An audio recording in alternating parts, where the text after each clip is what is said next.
শয়তান লেগে আছে। শয়তানের সাথে তার দোসররাও আছে। বন্ধু বান্ধবরা ডাকছে, চল একটু ঘুরে আসি, চল একটু ঘুরে আসি। এই বন্ধু বান্ধবরা মানুষকে পথভ্রষ্ট করছে। সৎ বন্ধু না হলে আপনাকে এই বন্ধু বান্ধবরা পথভ্রষ্ট করবে। আল্লাহ তাআলা বলছেন, আল আখিল্লাউ বা'দুহুম লিবা'দিন আদুউন ইল্লাল মুত্তাকিন। মুত্তাকিরা ছাড়া ঈমানদাররা একে অপরের বন্ধু হয়। ঈমানদাররা দেখা হলে বলে, চলো দোস্ত মসজিদে চলো। ঈমানদাররা দেখা হলে বলো, চলো আমরা একটা ভালো কাজ করি। আর যদি দুষ্ট লোকেরা থাকে, ওদের কাজে হলো সবসময় আপনাকে খারাপের দিকে পথ দেখাবে। বলো চলো একটা সিনেমা চাই, ওখানে একটা যাত্রা হচ্ছে, ওখানে একটা এইটা হচ্ছে, শুনছো অমুকখানে একটা অমুকের একটা কনসার্ট হচ্ছে। এগুলি আপনাকে স্মরণ করিয়ে দিবে। এরা সাক্ষাৎ শয়তানের দোসর। কিয়ামতের দিন এরা আপনার শত্রু হবে। কি বলবে? ইয়া লাইতানি লাম আত্তাখিজ ফুলানান খলিলা। সেদিন আফসোস করে বলবে, হায় রে, অমুককে যদি বন্ধু না বানাতাম। লাকাদ আদাল্লানি আনিদ যিকরি বা'দা ইয জাআনি ওয়া কানা শাইতানু লিল ইনসানি খাযুলা। আমার কাছে আল্লাহর বিধান এসেছিল, আয়াত এসেছিল, এই শয়তান তো আমাকে এই পথ থেকে দূরে সরিয়ে দিয়েছে। আল্লাহর বিধান এবং আয়াত কে নিয়ে আসছে? নবীরা। নবীদের চেয়ে পৃথিবীতে ভালো মানুষ আর কেউ কোনোদিন ছিল না। ছিল কিনা বলেন? ছিল না। নবীদের পথে চলতে হলে শয়তানের পথ ছাড়তে হবে। নবীদের পথে চলতে হলে খারাপ লোকের সংস্রব ছাড়তে হবে। নবীদের পথে চলতে হলে নবীদের মাদ্রাসাকে ভালোবাসতে হবে। নবীদের পথে চলতে হলে মসজিদে আপনার অন্তরটা লটকে থাকতে হবে। নবীদের পথে চলতে হলে আপনাকে দুনিয়ার চাকচিক্য দেখে আপনি পাগল হওয়ার কোনো কারণ নাই। দুনিয়ার চাকচিক্য কিছুদিনের জন্য। কয়দিনের জন্য বলেন তো? একটা মানুষ 10 বছর পর্যন্ত কিছুই বুঝে না, ছোট বাচ্চা থাকে, অথবা 12 বছর পর্যন্ত। এরপরে কিছুদিন সে খেল তামাশার মধ্যে লিপ্ত থাকে। মানে তখন সে মনে করে যৌবন, কি করব না করব। এরপরে বিয়ে শাদী করলে সম্পদ জোগানোর চিন্তা থাকে। এরপরে যদি বাড়িঘর করে, এখন বাড়িঘর অহংকার করতে থাকে, বন্ধু বান্ধব দাওয়াত দেয়, আসো দেখো আমার বাড়িঘর কি আছে। সুবহানাল্লাহ। এরপরে আল্লাহ তাআলা তাকে দুনিয়া থেকে নিয়ে যায়, কাজ কিছুই করা হয় নাই। আখিরাতে বিশাল যে জীবনের কি শেষ আছে ভাই? আখিরাতের জীবনের কোনো শেষ নাই। সেই জীবনের জন্য কোনো পাথেও সংগ্রহ করা হয় নাই। আপনি যদি কেউ আপনাদের দেশে কেউ সৌদি আরব যায় না? যায় কিনা? সৌদি আরব যাইয়া কেউ কি ওখানে ভুলে যায় দেশের কথা? না, ভুলে থাকতে পারে না। কেন? সেই মনে করে আমার বাড়ি কিন্তু এটা নয়, আমার বাড়ি বাংলাদেশে। টাকা পয়সা যা পাই বাংলাদেশে পাঠাই। কেন? যাতে করে সেখানে গেলে শান্তিতে বসবাস করতে পারি। দেশে গেলে এখানে আমার টাকা রোজগারের জায়গা হিসেবে আসছে। দুনিয়াটা হচ্ছে আখিরাতের জন্য কিছু জিনিস সংগ্রহের জায়গা। যে কেউ সংগ্রহ করে যেতে পারবে না সেখানে কিছুই পাওয়া যাবে না। সেখানে সংগ্রহ করে যেতে হলে দুনিয়াতে এত বেশি দুনিয়ার প্রতি মোহ আপনার থাকতে পারবে না। যত বেশি আপনি চিন্তা করবেন যে আমার এইটা হলো না কেন, ওইটা হলো না কেন, ওইটা হলো না কেন, এই কোনোটাই আপনার সাথে কবরে যাবে না। সবগুলো উপরে রেখে যেতে হবে। যদি সন্তান ভালো হয়, যদি সন্তান নেককার হয়, যদি সন্তান আলেম হয়, তাহলে সেই সন্তান যত ইবাদত করবে আপনার আমলনামায় তা যুক্ত হতে থাকবে। আল্লাহু আকবার। আর সন্তানকে যদি কোনো সম্পদ দিয়ে যান, আর সেই সন্তান খারাপ কাজে ব্যয় করে, কবরে বসে কি শান্তিতে থাকবেন? শান্তি পাবেন না। ওখানেও অশান্তি আপনার যুক্ত হবে। দুনিয়ার বুকে এই জন্য আপনাকে শত্রু চিনতে হবে। আপনার বড় শত্রু হচ্ছে শয়তান। 2 নম্বর শত্রু হচ্ছে বন্ধু বান্ধব, খারাপ বন্ধু বান্ধব, যারা আপনাকে ভালো পথ থেকে দূরে বের করে নিয়ে গেছে। 3 নম্বর শত্রু হচ্ছে আপনার এই 2 বাহুর পাশে থাকে, এটাকে কোনোদিন দেখেন না, এটার নাম হচ্ছে নফস। এই নফস আম্মারা আপনাকে খারাপের দিকে নির্দেশ দেয়। ওয়ামা উবাররিউ নাফসি ইন্নান নাফসা লাআম্মারাতুম বিসু, আমি আমার নফসকে মুক্ত, গুনাহমুক্ত বলছি না, নফস তো খারাপের দিকে নির্দেশ দেয়। বিশ্বাস করুন, এই নফসকে বাঁধা অনেক কঠিন কাজ। এই নফস কিছুক্ষণ পর পরে ছুটে যায়, মনে বলে যে এটা করে ওইটা দেখি, ওখানে যদি ঘুরে আসি, কিন্তু নফসকে বেঁধে রাখতে হবে। কারণ এই কয়টা দিন সলফে সাহায্যে আফসুস করে বলতেন, কয়টা দিন একটু সবর করো। আল্লাহর ইবাদতে সবর করাটা কত বেশি জরুরি, এটা আপনাকে কিভাবে বুঝাই। আল্লাহ তাআলা কোরআনে কারীম বলছেন ওয়াসতাবির লিইবাদাতিহি, আল্লাহর ইবাদতের জন্য সবর করতে হয়। সবর কেমনে করে? 3 রকমের সবর আছে। ফজরের নামাজে উঠা কষ্ট কিনা? অনেকেই ফজরের সালাতে কিন্তু জামাতে হাজির হয় না, 2-3 জন ইমাম সাহেব কোনো রকম কাজটা সারাই ফেলে, যে যাক অন্তত জামাতটা হয়েছে। কিন্তু দেখবেন যে অন্য সময় ঠিকই হাজির হয়েছে। যখন শোনা যায় যে মসজিদে বড় কোনো নেতা ফেতারা আসছে, তখন দেখবেন মসজিদ ভর্তি হয়ে গেছে দুনিয়া পাওয়ার জন্য। কারণ নেতার চোখে পড়লে ভবিষ্যতে আমার চাকরিটা হয়ে যাবে। দুনিয়া আর কিচ্ছু না, দুনিয়া। আল্লাহর চোখে যে আপনি চোখের সামনে আছেন কিনা, আল্লাহ তাআলা আপনাকে দেখছেন কিনা, যে আল্লাহ আপনাকে দেখছেন, সার্বক্ষণিক দেখছেন, যত অন্ধকার প্রকোষ্ঠেই থাকেন না কেন আল্লাহ আপনাকে দেখছেন।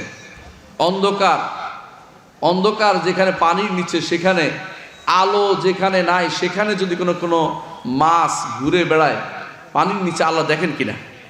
দেখেন কিনা বলেন? দেখে, আপনাকেও দেখে, আপনার সন্তানকেও দেখে।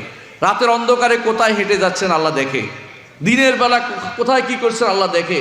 তো আল্লাহকে যথাযথ, আল্লাহকে লজ্জা করে আপনি সবর করে, ঘুমকে বাদ দিয়া ইবাদতের জন্য সবর করতে হয়। একটা এখানে বসছেন যে এইটা একটা ইবাদত, বলেন দলিল দেন। দলিল হচ্ছে রাসূলুল্লাহ সাল্লাল্লাহু আলাইহি ওয়াসাল্লাম বলেছেন, আমার নবী বলেছেন, যেখানে আল্লাহর জিকির হয়, ইবাদত হয়, সেখানে ফেরেশতারা সেটাকে ডানা, সেখানে ফেরেশতারা সেখানে এসে, ফেরেশতারা তাদের সেখানে অবস্থান করে ফেরেশতারা, এবং আল্লাহর পক্ষ থেকে রহমত নাজিল হয়, সাকিনা আসে, ফেরেশতারা সেখানে ঘিরে ধরে এবং তারা একে অপরকে ডাকে, হালুম্মু, এদিকে আসো, এদিকে আসো, এখানে বসো। এই মজলিসগুলো আল্লাহ তাআলার প্রিয় মজলিসের অন্তর্ভুক্ত। এইখানে আপনি সবর করে বসা, এটা সওয়াবের কাজ। দ্বিতীয় সবর হচ্ছে গুনাহ থেকে বাঁচার জন্য সবর। গুনাহ থেকে সব বাঁচার জন্য সবর কি? মন চায় এই তো কিছুক্ষণ একটু কি দেখি, পর্নোগ্রাফি দেখি। আগেকার দিনে একটা সিনেমা দেখতে হলে ওই যে রাজশাহী শহরে যাইতে হইতো, যাইয়া ওই একটা সিনেমা হলে দেখে আশেপাশে হুজুর দেখা যায় কিনা, আশেপাশে মুরব্বীরা কেউ দেখতেছে কিনা, বিভিন্ন রকমের চুরি ছোট্টামি করে ঢুকতে হইতো। এখন কিন্তু অবস্থা এমন দাঁড়িয়েছে, আপনার হাতের মুঠোর ভিতরে গুনাহটা ঢুকিয়ে দেওয়া হয়েছে। যদি আল্লাহকে কেউ ভয় না করে, তো রাতের সারা রাত ধরে অন্যায়ের মধ্যে যুবকরা লিপ্ত হয়ে যাবে। নাউজুবিল্লাহ। ঈমান রাখা এখন সবচেয়ে কঠিন কাজ হয়ে দাঁড়িয়েছে। এই সময়ে আপনার আমার জন্য সবচেয়ে বেশি দরকার গুনাহ থেকে বাঁচার জন্য সবর করা। ওয়াসতাবির লিইবাদাতিহি, গুনাহ থেকে বাঁচার জন্য ইবাদতের মাধ্যমে সবর করবেন। ওই গুনাহ বাদ দিবেন, ইবাদতের মধ্যে নিজেকে নিয়োজিত করে রাখবেন। 2 নম্বর কাজ। 3 নম্বর, বিপদ আপদ আপনার আসবেই। দুনিয়াতে আল্লাহ তাআলা বিপদ আপদ দিয়েছেন বিভিন্ন কারণে। 1 নম্বর কারণ হচ্ছে আপনাকে ঈমান পরীক্ষা করবেন আল্লাহ তাআলা। ওয়ালা নাবলুয়ান্নাকুম বিশাইইম মিনাল খাউফি ওয়াল জু'i ওয়া নাকসিম মিনাল আমওয়ালি ওয়াল আনফুসি ওয়াত তামারাত ওয়া বাশশিরিস সাবিরিন। আপনার সম্পদ নিয়ে যাবে, সন্তান নিয়ে যাবে, আপনার কষ্ট, আপনাকে বালা মুসিবত দিয়ে ভর্তি করে দিবে, কিন্তু আপনাকে আল্লাহ চাচ্ছেন পরীক্ষা করে খাঁটি করে নিতে। এই জন্য দেখবেন কাফের কিছু হয় না। আমাদের ইসলামী বিশ্ববিদ্যালয়ে একজনে পশ্চিম দিকে ফিরে আশারও খায় না। আশা খাওয়া বুঝুন তো, নামাজ তো পড়েই না, ওইদিকে পড়েও না, ওইদিকে কোনোদিন ওর কোনোদিন সর্দি লইতো আমরা দেখি না। তো আমরা বলতাম যে এই লোকটার কোনো সর্দি হয় না, আর আমাদের অনেকেরই ঠান্ডা লাগে, জ্বর উঠে, এই লোকের কোনোদিন কিছু খারাপ দেখি না, তার সবসময় কাল ভালো থাকে, ঘটনা কি? তো আমার কাছে বন্ধুরা এসে বলো, আমি বললাম শোনেন, আল্লাহ তাআলা যার ভালো চান তাকে দুনিয়াতেই বিপদ আপদ দিয়ে তার গুনাহ মাফ করে দেন, 1। দ্বিতীয়ত তার মর্যাদা বৃদ্ধি করে দেন, 2। তৃতীয়ত তাকে খাঁটি করে তোলেন। কারণ দুনিয়ার যে যা ঢুকাইছেন পেটের ভিতরে, যা চোখ দিয়ে দেখছেন, যা পা দিয়ে হেঁটে অন্যায়ের দিকে গেছেন, হাত দিয়ে যা ধরছেন, যা অন্যায় সম্পদ ভক্ষণ করছেন, ঈমানদারকে যাকে ভালোবাসে আল্লাহ তাকে বেশি পরীক্ষা করে। রাসূলুল্লাহ সাল্লাল্লাহু আলাইহি ওয়াসাল্লাম বলেছেন, আসাদ্দুন নাসি বালান আল আম্বিয়া সুম্মাল আমসালু ফাল আমসাল। দুনিয়ার বুকে সবচেয়ে বেশি বিপদে রাখে আল্লাহ নবীদেরকে, তারপর নবীদের যারা কাছাকাছি তাদেরকে সেই বিপদে তাদের সেই বিপদটা দিয়ে থাকেন, তারপরে এইভাবে। আর যারা হাদিসে আছে রাসূলুল্লাহ সাল্লাল্লাহু আলাইহি ওয়াসাল্লাম বলেছেন, ঈমানদার হচ্ছে গাছের মতো, এমন গাছ যে গাছে বাতাসে কি করে এদিক ফেলা একবার ওদিক ফেলে, অর্থাৎ দুনিয়ার বুকে তার কিছু বিপদ আপদ হবেই। আর কাফের হচ্ছে এমন গাছ যে গাছে বাতাসে নড়ে, একটু নড়ে না, শক্ত একটা গাছ, তাল গাছের মতো, একটু বাঁকা হয় না, শক্ত থাকে কাফের। ঈমানদারের বিপদ আপদ হবে, কিন্তু সবর করতে হবে। এই সবরের একটা হচ্ছে বন্ধু বান্ধব আপনাকে হারাম কিছু পাঠাবে, বন্ধু বান্ধব আপনাকে হারাম রিকোয়েস্ট পাঠাবে, আপনাকে মেয়েরা রিকোয়েস্ট পাঠাবে, তথাকথিত এখন ফেসবুক বের হয়েছে, ওই ফেসবুক হচ্ছে শয়তানের আখড়া, কিছুই না। ফেসবুকের মধ্যে, বিশেষ করে ফেসবুকের মধ্যে যা আসে এগুলি যদি কোনো কেবল দেখতেই থাকেন, আপনার সালাত দূরে সরে যাবে, মসজিদ থেকে দূরে সরে যাবেন, ঈমান থেকে দূরে সরে যাবেন, ধীরে ধীরে আপনার আল্লাহকে ভুলে যাবেন। এরপরে আপনার কাছে আর কোনো কিছু খারাপ মনে হবে না। একটা মেয়ের দিকে তাকানো কি হালাল? হারাম না? এই যে খবর পাঠিকে একটা মেয়ে আছে টিভির মধ্যে দেখে, এটা কি হালাল তাকানো এটার দিকে? আপনার ঘরে কি টিভিটা আছে? আছে, অনেকের ঘরে আছে, আমি জানি অনেকের ঘরে আছে। এইটা টিভিটা হচ্ছে একটা শয়তানের বাক্স। দয়া করে এই বাক্সটা বের করে ফেলে দিবেন, কোনো দরকার নাই। এই বাক্সটা আপনার কোনো উপকার করে না। আমাদের বাসায় বাক্সা নাই, আমাদের রুমও নাই, আমাদের কোনো ক্ষতি হচ্ছে না। বিশ্ব কোন দিকে চলে গেল আপনার কোনো লাভ নাই। যত বেশি দুনিয়ার দিকে আপনি ঝুঁকবেন, কোথায় কি হয়েছে জানি আপনার কি হবে, শেষ পরিণতি কি? আপনি যখন কবরে যাবেন, আমল করেন নাই, আপনার ওই সমস্ত জিনিস আপনার কোনো উপকার দেবে না। কিন্তু যদি আমল করতে পারেন, বন্ধু বান্ধবদের চক্রান্ত থেকে বের হয়ে যেতে পারেন, আল্লাহ তাআলা আপনাকে জান্নাত দিবেন। আল আখিল্লাউ বাদুহুম লিবাদিন আদুউন ইল্লাল মুত্তাকিন। কিন্তু মুত্তাকিরা সেদিন শত্রু হবে না। দুনিয়ার বুকে যে সমস্ত খারাপ লোকেরা আপনাকে বন্ধু হিসেবে নিয়েছিল, তারা সেদিন ইস্তাবাররা আল্লাযীনা তাবাউ মিনাল্লাযীনা তুবু। আল্লাহ বলতেছেন, যারা অনুসরণ করে চলছেন, আজ নেতা খেতা আছে না, নেতাদের অনুসরণ করছে, সেদিন নেতারা বলবে অসম্ভব, তোমাকে আমি চিনি না, একদম বেমালুম অস্বীকার করে যাবে। আল্লাহ বলতেছেন এটা, ইস্তাবাররা আল্লাযীনা তাবাউ মিনাল্লাযীনা তুবু। যাদের অনুসরণ করতো তারা বলবে আমার তোমাদের চিনি না।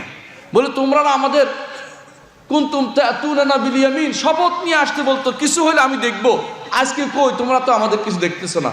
কিন্তু আল্লাহ বলছে তারা সেদিন আপনার থেকে হাত গুটিয়ে নিবে। দুনিয়া থাকতে জন্য আপনার বন্ধুকে চিনেন। আপনার বন্ধু হচ্ছে আল্লাহ, আপনার বন্ধু হচ্ছে রাসূল, আপনার বন্ধু হবে রাসূলের যারা সত্যিকার অনুসারী, তারা সাধারণ কোনো আলেম নয়, যারা আলেমে দ্বীন, এই মাদ্রাসা থেকে যারা বের হবে তারা আপনার বন্ধু হবে। লাভ কি? আপনি যদি কিছুই করতে না পারেন, এইখানে যে বসছেন এটাও আপনার পক্ষে যাবে। রাসূলুল্লাহ সাল্লাল্লাহু আলাইহি ওয়াসাল্লাম কি বলেছেন? নাহনু কাওমুন লা ইয়াশকা জালিসুহুম। আমাদের সাথে বসলে কোনো ব্যক্তি কোনো হতভাগা হয় না। প্রিয় ভাইরা, একটা ঘটনা বলি শোনেন। রাসূলুল্লাহ সাল্লাল্লাহু আলাইহি ওয়াসাল্লামের একদিন এরকম দাস দিচ্ছেন, তিনজন আসছে, একজন এসে আস্তে করে চলে গেছে যাতে করে রাসূল দেখতে না পায়, বুঝছেন তো অবস্থাটা। আরেকজন এসে ওই খাম্বার পিছনে লুকিয়ে বসে আছে। আরেকজন এসে একবারে বসে গেছে দাঁড় শোনার জন্য। রাসূলুল্লাহ সাল্লাল্লাহু আলাইহি ওয়াসাল্লাম তার সাথে উদাহরণ দিয়েছেন তিনটা। বলছেন যে যে লোকে আমাদের সাথে বসে গেছে সে খাবারে অংশগ্রহণ করছে, আর যে লোকে পিছনে লজ্জা পেয়ে পিছনে বসছে, ইস্তাহিয়াল্লাহু মিনহু, আল্লাহ তাকে লজ্জা পেয়ে দূরে সরিয়ে দিয়েছেন, আল্লাহ থেকে লজ্জা করার কারণে দূরে সরিয়ে দিয়েছেন। আর যেই ব্যক্তি দূরে আস্তে করে পালিয়ে গেছে, আর আরাদাল্লাহু আনহু, আল্লাহ তার থেকে মুখ ফিরিয়ে নিয়েছেন। তাহলে আল্লাহর এই দিন থেকে, মজলিস থেকে কখনো মুখ ফিরে যাবেন না কোনোদিন। মনে রাখবেন, এটা হচ্ছে আপনার দিনের সহযোগী কাজ। একজন বলল যে ইয়া রাসূলুল্লাহ, অমুক তো এখানে আসছে, সে বসার নিয়তে আসেনি, এমনি যাচ্ছিল বলে বসছে। বলে যে নাহনু কাওমুন লা ইয়াশকা জালিসুহুম, আমরা এমন একটি জাতি, আমাদের সাথে কেউ বসলে কোনোদিন হতভাগা হয় না। আল্লাহু আকবার।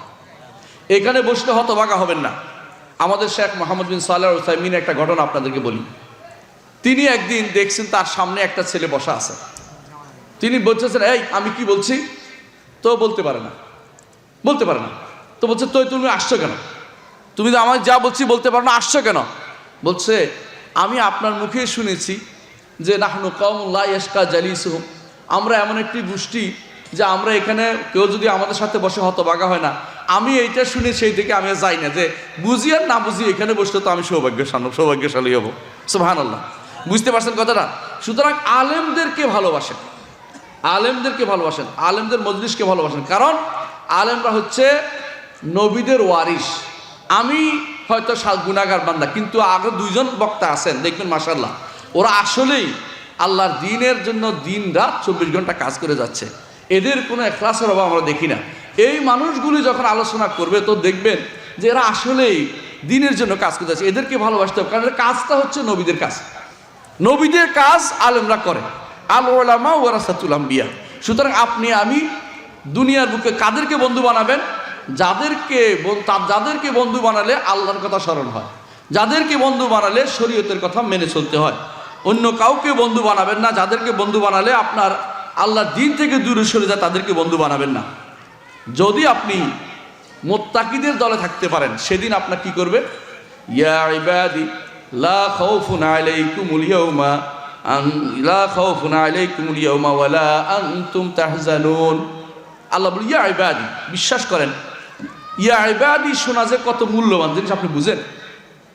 হে আমার বান্দারা, আল্লাহর বিশেষ বান্দা হতে পেরেছেন আপনি যদি আপনি দুনিয়ার চাকচিক্য বাদ দিয়ে রব্বুল আলামিনকে ভালোবাসে, আল্লাহকে ভালোবেসে ইবাদত করে যেতে পারেন, চোখ বন্ধ করে যেতে পারেন। সেই জায়গায় যাওয়া মাত্রই আপনার ডাক পড়বে ইয়া ইবাদি লা খাউফুন আলাইকুম ইয়াউমা ওয়ালা আনতুম তাহজানুন। আমার বান্দারা, আল্লাহর দাস হওয়া সবচেয়ে বড় নেয়ামত। দুনিয়ার বুকে আল্লাহর দাসত্ব করতে পারা সবচেয়ে বড় নেয়ামত। আপনাকে যত জনে যত কিছু দেখাচ্ছে, আল্লাহর দাসত্ব থেকে দূরে সরিয়ে দিচ্ছে। আল্লাহর দাসত্ব যদি ঠিকমতো করতে পারেন তাহলে আপনি বড় নেয়ামতের অধিকারী হবেন। সেদিন আপনাকে ডেকে বলবে ইয়া ইবাদি, হে আমার বান্দারা, লা খাউফুন আলাইকুম, কোনো ভয় নাই, কোনো ভয় নাই। হাসরের মাঠের ভয় কি সোজা জিনিস? হাসরের মাঠে সূর্য কতদূর উপরে থাকবে? 1 হাত উপরে থাকবে, 1 মাইল উপরে থাকবে, দুটাই শুদ্ধ। এবারও দুই অর্থ করা হয়েছে। 1 মাইল উপরে থাকবে সূর্য। সেই দিন যদি আপনাকে ডেকে বলা ইয়া ইবাদি, আমার বান্দারা, আপনি সত্যিকারের সৌভাগ্যবান ব্যক্তি। মুহাম্মদুর রাসূলুল্লাহ সাল্লাল্লাহু আলাইহি ওয়াসাল্লাম, তাকে জিবরিল এসে বললেন যে আল্লাহ আপনাকে 2টা অপশন দিচ্ছেন। একটা হচ্ছে আপনি রাজা হবেন এবং রাসূল হবেন, আরেকটা অপশন হচ্ছে আপনি আল্লাহর দাস হবেন এবং রাসূল হবেন। আপনি কোনটা নেবেন? মুহাম্মদুর রাসূলুল্লাহ সাল্লাল্লাহু আলাইহি ওয়াসাল্লাম জিবরিলের দিকে তাকিয়ে চাইলেন যে আপনি বলেন কি করব, ইঙ্গিত করলেন কি করব, মানে ইঙ্গিত করলেন। তিনি বললেন যে আপনি আপনি নিজেকে বিনয় করুন। রসুল বললেন যে বাল আবদান রাসূল, রসুল বুঝে গেছে আমি দাস হতে চাই। আল্লাহ তাআলা তাকে দাস হিসেবে উল্লেখ করেছেন, ওয়া ইন কুনতুম ফি রাইবিম মিম্মা নাযালনা আলা আবদিনা, আমাদের বান্দার উপরে যা আমরা নাজিল করেছি এই ব্যাপারে তোমাদের যদি সন্দেহ থাকে তাহলে এরকম আয়াত নিয়ে আসো। শব্দটা কি? আমাদের বান্দা, আল্লাহর বান্দা কে? মুহাম্মদুর রাসূলুল্লাহ সাল্লাল্লাহু আলাইহি ওয়াসাল্লাম। আমরা এখনো বলি আবদুহু ওয়া রাসূলু ওয়া আশহাদু আন্না মুহাম্মাদান আবদুহু ওয়া রাসূলু, আল্লাহর দাস। সবচেয়ে বড় দাস হচ্ছে আল্লাহর সবচেয়ে বেশি প্রিয় বান্দা। সবচেয়ে বড় দাস আল্লাহর সবচেয়ে প্রিয় বান্দা। তাকে নিয়ে তিনি ইসরা মেরাজে গেছেন, সেই কথা তিনি উল্লেখ করেছেন কোরআনে।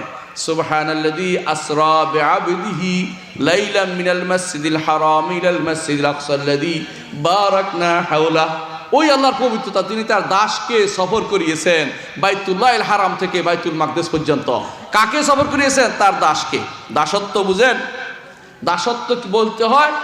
দাসত্ব হচ্ছে ওই ব্যক্তি যে ব্যক্তি নিজের ইচ্ছাকে সম্পূর্ণরূপে মনিবের কাছে সুপর্দ করে দিয়েছে। মন চায় ঘুমিয়ে থাকতে, কিন্তু মনিবের ইচ্ছা হয়েছে আমাকে এখন সালাত পড়তে হবে, সালাত পড়ে।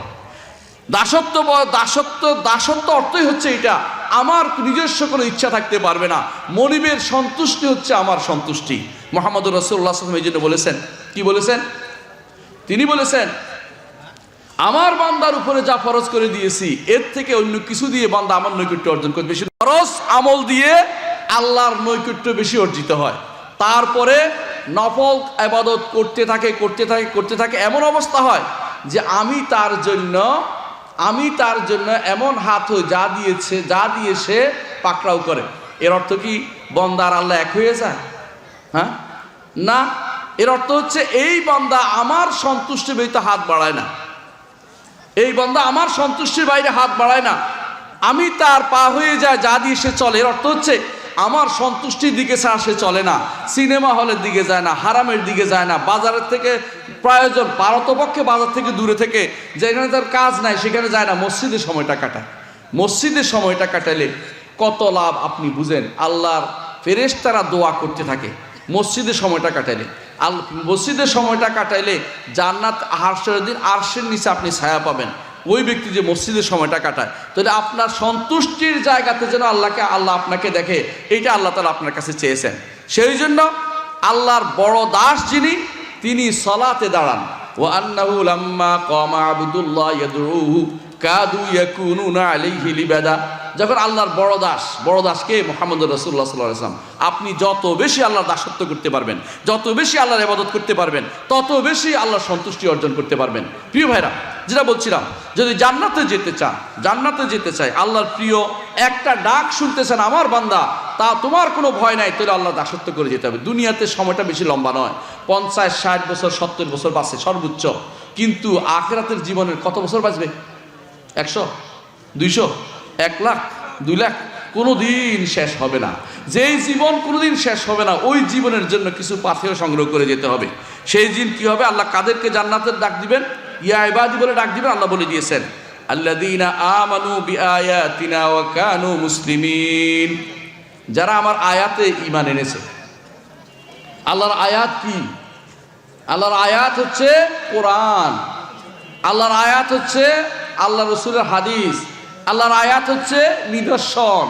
আল্লাহর শারঈ নিদর্শন আছে, প্রাকৃতিক নিদর্শন আছে, যত নিদর্শন আছে আল্লাহর আয়াত আছে, এগুলোর উপর তারা ঈমান এনেছে। ঈমান আনছেন বুঝেন কিনা? রাসূলুল্লাহ সাল্লাল্লাহু আলাইহি ওয়াসাল্লামের সাহাবী এসে বলছে, সাহাবী শুনছে, ইয়া রাসূলুল্লাহ, আল্লাহ তাআলা বলছেন, লান তানালুল বিররা হাত্তা তুনফিকু মিম্মা তুহিব্বুন, যা বেশি পছন্দ করো তা দান না করলে তোমরা কোনোদিন নেকির অধিকারী হতে পারবে না। সাহাবী এসে বল, ইয়া রাসূলুল্লাহ, এই বিরহা, এই কুয়া সহ এই বাগানটা আমার সবচেয়ে বেশি প্রিয়, আমি এটা আল্লাহর রাস্তায় দান করে দিতে চাই, যাতে করে আমি আল্লাহর কাছে নেকার অধিকারী হতে চাই। কতটুকু বিশ্বাস হলে দান করে যায়, আপনি চিন্তা করে দেখুন। আপনি আমি দান কোনটা করে জানেন? অতিরিক্ত জিনিসটা দান করি, আর তারা প্রিয় জিনিসটা দান করে। পার্থক্যটা বিশাল। প্রিয় জিনিসটা তারা মনে করে এইখানে দান করলে আমি ওখানে পাবো, আর আপনি মনে করছেন যে জিনিসটা বাড়তি হয়েছে এটা দেই, যেটা মূল জিনিস আছে আমার সন্তানে পাবো। বিরাট পার্থক্য। সন্তানের চিন্তা করে তারা কাজ করে নাই, তারা আখিরাতকে এত কাছে মনে করেছে। সাহাবায়ে কেরাম রাদিয়াল্লাহু আলাইহিম আজমাইন, তাদের অবস্থা কি ছিল জানেন? সাহাবী নিজেরা বলতেছেন, তাদেরকে এমন লোক আমি পেয়েছি, যদি বলতো যে আগামী দিন কিয়ামত কায়েম হবে, তাদের মধ্যে আর বাড়তি ইবাদতের করার কোনো সুযোগ থাকতো না। এত বেশি ইবাদত তারা করতো, এত বেশি দাসত্ব তারা করতো। আল্লাহর দাসত্ব যত বেশি করবেন, তত বেশি আল্লাহর নৈকট্য অর্জন করতে পারবেন। এই দাসত্বের 1 নম্বর শর্ত হচ্ছে আল্লাহর উপর ঈমান, আল্লাহর আয়াত কোরআনের উপর ঈমান আনতে হবে। ওয়া কানু মুসলিমিন, এবং আত্মসমর্পণ করতে হবে, সম্পূর্ণরূপে আল্লাহর কাছে নিজেকে সঁপে দিতে হবে। এটা তাওয়াক্কুলের মাসালা। আপনি আল্লাহর উপর ভরসা করতে হবে, আল্লাহর ইবাদতে নিজেকে লিপ্ত রাখতে হবে। কোনোদিন যদি আপনাকে অন্যদিকে দেখে, আপনি তাড়াতাড়ি বলবেন, এই দুনিয়া আমার থাকার জায়গা নয়, এই দুনিয়াতে আমি যা করি সব আখিরাতে পাঠানোর জায়গা। ও আখিরাতে পাঠাই দিতে পারলে আমার শান্তি। এখানে আমি যা রেখে যাব, এটা আমার হয় পক্ষে না বিপক্ষে, দুইটা একটা যাবে। বিপক্ষে কিভাবে যাবে? অন্যায়ের কাজ যে রচনা করে যাবে, সেই ব্যক্তি এই কাজটা অন্যায়ের মধ্যে রেখে গেছে বলে তার কবরে গেলেও শান্তি পাবে না। লক্ষ লক্ষ টাকা যারা পাচার করে চলে গেছে, তাই না? পালাই গেছে না? এখন লক্ষ লক্ষ টাকা দেশটাকে শেষ করে দিয়ে পালাই গেছে কিছু মানুষ। এই মানুষগুলো যেই সম্পদ কুক্ষিগত করেছে, ওই সম্পদ যতক্ষণ পর্যন্ত রাষ্ট্রীয় কোষাগারে ফেরত না দিচ্ছে, আল্লাহ তাআলার কাছে শুধু মাপ চেয়ে কাজ হচ্ছে না। কারণ হচ্ছে এটা তো মানুষের হক রয়ে গেছে, মানুষের হক ফেরত দিতে হয়। তওবার জন্য একটা শর্ত হচ্ছে মানুষের হক হলে ফেরত দিতে হয়। এইটা সারা বাংলাদেশের মানুষের হক। এত হাজার কোটি হয়তো কোনো ব্যাংকের 1 বছরের বাজেটও হয়তো দেখবেন যে কোনো দেশের 1 বছরের বাজেট বাংলাদেশের রাজনৈতিক নেতারা সব খেয়ে ফেলেছে। ওরা কি মনে করে এটা দিয়ে আখিরাতে পার পেয়ে যাবে? 10 টাকা 20 টাকা, অথবা এই মাদ্রাসাতে একটা বিল্ডিং করে দিবে কইলো, এই কি মাপ পেয়ে যাবে? ওই বিল্ডিংয়ে হয়তো তার 1 কোটি টাকা খরচ হয়েছে, হয়তো 2 কোটি টাকা 3 কোটি টাকা 10 কোটি টাকা খরচ হয়েছে, সে যে 93,000 কোটি 25,000 কোটি 30,000 কোটি খাইয়ে বসে রয়েছে, ওগুলি কার টাকা খাইছে? ওগুলি সমস্ত মানুষের টাকা খাইছে। এ রাষ্ট্রীয় সম্পদ যারা ভোগ করেছে, আল্লাহর কাছে তাদের জবাবদিহি করতে হবে। একটা হাদিস বলি শুনুন। রাসূলুল্লাহ সাল্লাল্লাহু আলাইহি ওয়াসাল্লামের সময় এক ব্যক্তি, এত সাহাবী একজন, রসুলের খুব কাছের বান্দা, রসুলের খেদমত করত। এমন সময় একটা তীর এসে যুদ্ধের ময়দানে তাকে ওখানে মেরে ফেলছে, একটা তীর এসে পড়ে মরে গেছে। সাহাবা একরাম বলে বসলো, ইয়া রাসূলুল্লাহ, জান্নাতি জান্নাতি জান্নাতি বলে বসলো। আমাদের দেশে তো কিছু কিছু আলেম অমুক তমুকের জান্নাতি সার্টিফিকেট দিয়ে দিচ্ছে, নাউজুবিল্লাহ। জান্নাতি সার্টিফিকেট কেউ দিতে পারে না। রসুল বললেন যে না, কখনো না। কারণ গনিমতের মাল থেকে যে জিনিসটা, সে একটা চাদর চুরি করেছিল, আমি দেখতে পাচ্ছি তার উপরে আগুন জ্বলতেছে, সে আগুন। এই কথা শুনে সবাই, সুতা যদি কারো কাছে সেটাও ফেরত দিছে, কোনো একটা পিঠা পাইলে সেটাও ফেরত দিছে, একটা যদি কোনো সুই পায় সেটাও ফেরত দিছে, বলছে না আগুনে জ্বলতে রাজি নাই। চিন্তা করেন গনিমতের মাল কেন শাস্তি হয়েছে? কারণ গনিমতের মাল সরকারি সম্পত্তি। রাসূলুল্লাহ সাল্লাল্লাহু আলাইহি ওয়াসাল্লাম এই জন্য বলেছেন, লা সাদাকাতা মিন গুলুল, কোনো ব্যক্তি যদি সরকারি সম্পত্তি চুরি করে, তার কোনো সদকা আল্লাহর দরবারে কবুল হয় না, কোনো সদকা দান করলে কবুল হয় না। আগে চিন্তা করে দেখুন, আপনার সম্পদ যারা নিয়ে গেছে, লুটধর করে নিয়ে গেছে, এখন সামান্য আপনাকে হাড্ডি দিয়ে আপনাকে খুশি করতে চায় না। পুরো সম্পদ যেভাবে চুরি করছে এভাবে ফেরত দিয়ে আসতে হবে, নইলে আল্লাহর কাছে আপনি মাপ পেতে পারবেন না। এইটা করে আখিরাতে যাবে না থাকবে? আখিরাতে যাওয়া লাগবে। মরতে হবে, মরার পরেই খবর হবে, মরার আগেও খবর হবে। মরার আগে কি খবর হবে? মরার আগে কি খবর হবে শুনেন। মৃত্যুর সময়ে ফেরেশতা একটু দূরে দাঁড়িয়ে থাকবে। কি, কোন ফেরেশতা? মৃত্যুর ফেরেশতা। রুটা বলবে ইয়াদরিবুনা উজুহাহুম আদবারাহুম, চেহারার মধ্যে থাপ্পড় দিয়ে থাকবে, আপনি দেখেন না কিন্তু থাপ্পড় দেয়। আর কি করে? পাছার মধ্যে থাপ্পড় দিয়ে থাকে। এই রু তখন সারা শরীর হয়ে যায়, আঙ্গুলের মাথার মধ্যে চলে যায়। হাদিসে আছে, হাদিস বলতেছি আমি এটা। তখন আঙ্গুলের মাথার মধ্যে চলে যায়, তখন অনেক কষ্টে এটাকে টেনে বের করে তখন এটাকে যখন কাপড়ের মধ্যে দেখ, দুর্গন্ধে ভর্তি হয়ে যায়। কাদের? এই জাতীয় লোকদের যারা আল্লাহর দ্বীনের সাথে, আল্লাহর দিনকে, দিন চেয়ে বিমুখ হয়েছে, আল্লাহর দিনকে শিখতে দেয়নি, শিখাতে দেয়নি।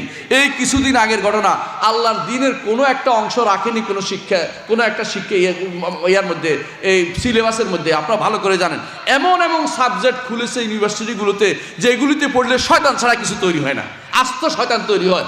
এমন এমন জিনিস পড়াবে যেগুলো আল্লাহর দিনের থেকে মানুষকে দূরে সরিয়ে দিবে। আপনাকে যদি বলা হয় আপনি বানরের সন্তান, আপনার কেমন লাগবে?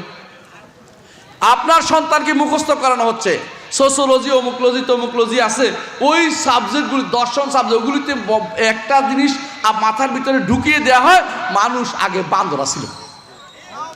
নাউজুবিল্লাহ। বান্দর থাকলে কি করছে? হাঁটতে হাঁটতে একসময় লেজ খুলে পড়ে গেছে। এইটা যদি কোনো বিশ্বাস করে কোনো ব্যক্তি, ইমান থাকবে? ইমান থাকবে? এইটা পড়ানো হচ্ছে, এখনো এটা পড়ানো হচ্ছে। তথাকথিত সুশীল বুদ্ধিজীবী, ওই বুদ্ধিজীবী ধরে রাখে যেগুলি বুদ্ধিগুলিকে, ওই গোষ্ঠী এখনো সোচ্চার রয়েছে। তারা চাচ্ছে যে কোনো মূল্যে আবার খারাপ জিনিস আপনার সন্তানকে পড়াতে। আপনার সন্তানকে বিশ্ববিদ্যালয়ে যদি পড়াতে পাঠান, আপনার সন্তান কি পড়ছে ওই বইটা একদিন শুনে দেখবেন যে আপনার সন্তানকে নাস্তিক বানানোর সব প্রক্রিয়া শেষ করে দিয়েছে। এরা যারা, এরা হচ্ছে শয়তানের দোসর। আল্লাহ তাআলা এদেরকে বলেছে, কি বলেছেন? যারা আল্লাহর দিন থেকে মানুষকে দূরে সরিয়ে রাখবে। আল্লাহ কি বলছেন?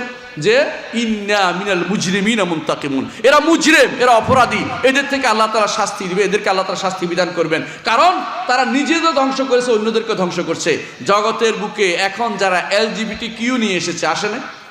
LGBT বুঝেন কিনা? বুঝেন না তো, এটা বুঝাই দিচ্ছি। নারী নারী বিয়ে, ছেলে ছেলে বিয়ে, বুঝছেন তো? এরপরে একজন এটা বিয়ে বাদেও কি বলবে? ওই ছেলে বলবে যে আজকে থেকে আমি নারী, আপনি কিছু বলতে পারবেন না। এরকম আইন পাশ করার জন্য তারা এখন উঠে পড়ে লেগেছে। যারা এগুলি নাটক করে ওদেরকে উপদেষ্টা বানাই দিছে, বুঝছেন তো? এরকম শয়তান ভর্তি হয়ে গেছে।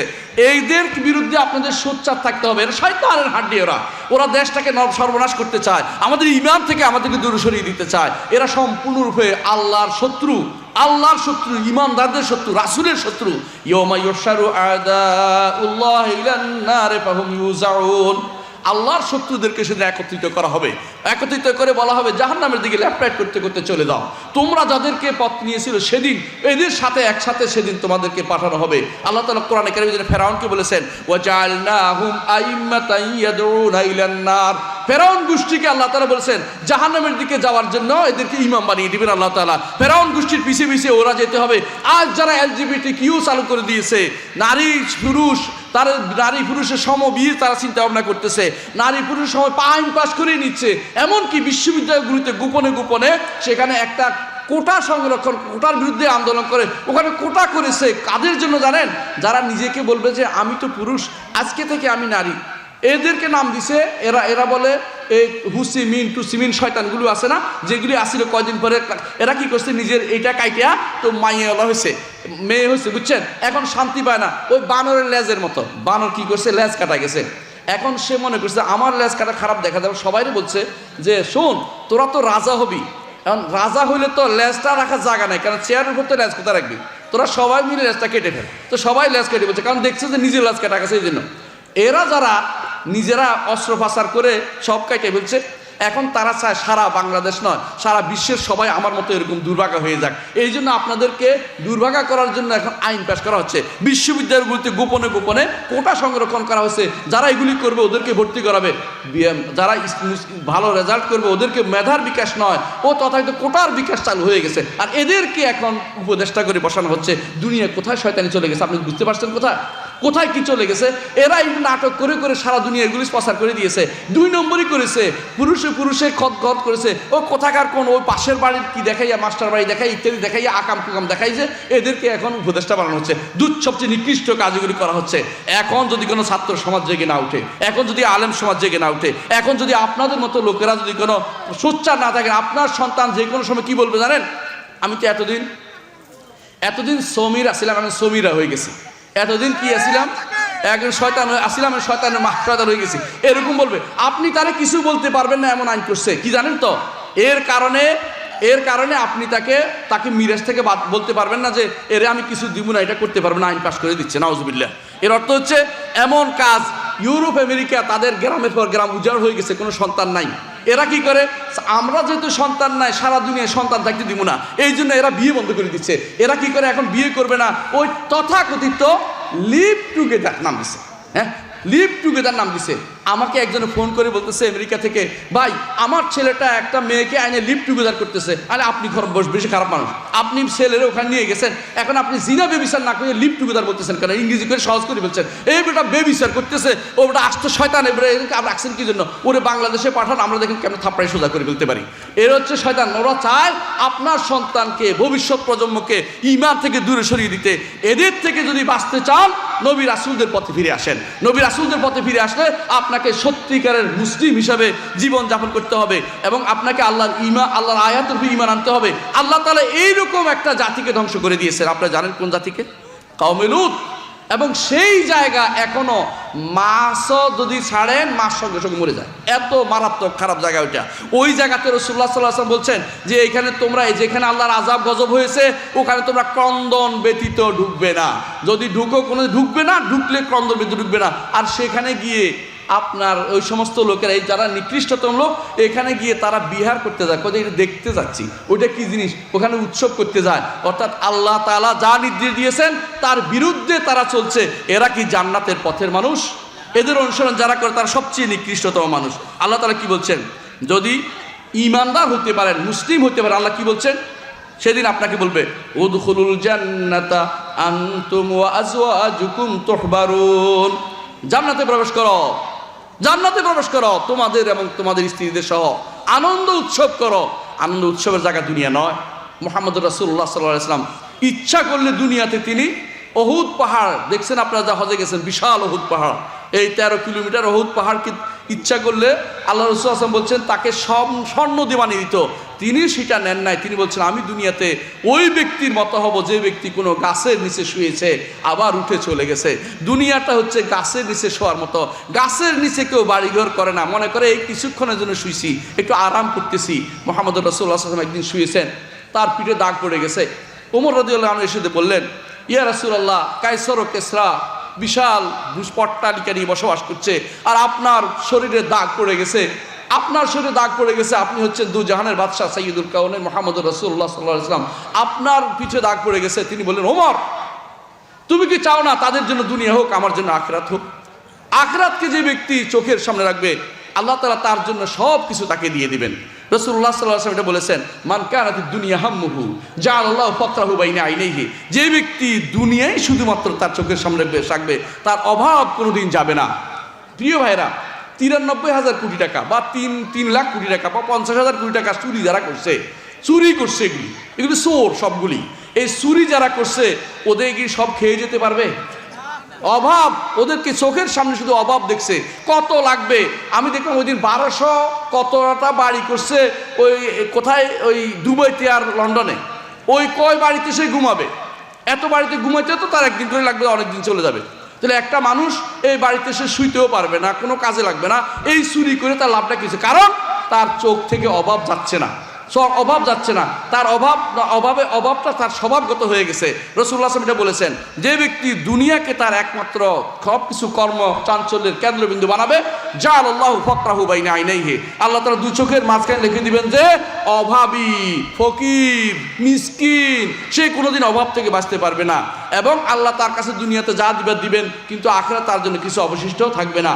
ওয়ামান কানাতিল আখিরাতু হাম্মুহু, যে ব্যক্তি আখিরাতকে তার একমাত্র চিন্তা চেতনা বানাবে, জাআলাল্লাহু গিনাহু বাইনা আইনাইহি, আল্লাহ লিখে দিবেন যে অভাব মুক্ত, মুহাম্মদুর রাসূলুল্লাহ সাল্লাল্লাহু আলাইহি ওয়াসাল্লামের মতো অভাব মুক্ত। মাসের পর মাস পেটে আহার জোটেনি, 2 মাস পর্যন্ত আগুন জ্বলেনি। আপনার বাসায় যদি একদিন আগুন না জ্বলে, ছেলে চিৎকার করবে, বউ চিৎকার করবে, মেয়ে চিৎকার করবে, আপনি আরো চিৎকার করে আল্লাহর বিরুদ্ধে নালিশ দিতে থাকবেন, বুঝছেন? এই জন্য হারামের দিকে সবাই যেতে চায়, হারামে তাদের কাছে আরাম পায়। তারা কিছুক্ষণ পরেই ব্যাংকের চাকরি, সুদের চাকরি নেয়, কেউ ইন্স্যুরেন্সের চাকরি নেয়। ইন্স্যুরেন্স বলতে যেগুলি আছে বাংলাদেশ সবগুলি সুদ, কোনোটাই একটা সুদের বাইরে নাই।